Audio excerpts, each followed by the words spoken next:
पहा, आपल्या नजरेनं पहा, हे आहे सांगलीचं सिव्हिल हॉस्पिटल.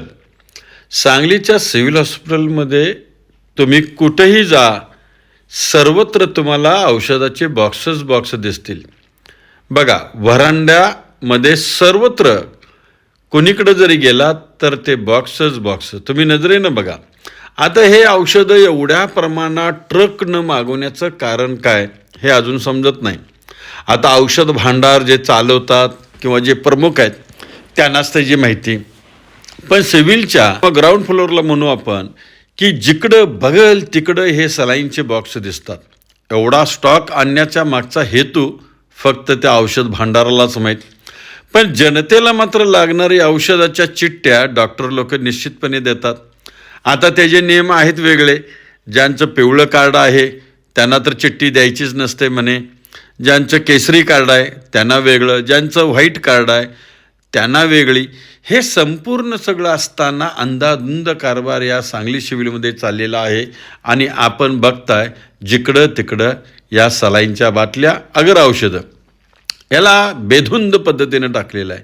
अनेक बॉक्स असे फुटलेले आहेत, अनेक त्याच्यातून साहित्य आता ते कोण नेतं किंवा ठेवतं किंवा काय हे बघा. हे परिस्थिती बघून राहावं, आपल्या नजरेला दिसतं. हे चाललंय तरी काय हे समजून येत नाही आहे. तर मी याबाबत डीन सरांशी चर्चा करून मी माहिती घेणार आहे. हे औषध भांडार बघा पूर्ण भरलेलं आहे. जिकडं बघल तिकडं औषधाचे बॉक्स आहेत. तरी पण जनतेला औषधं बाहेरून आणायला लावतात.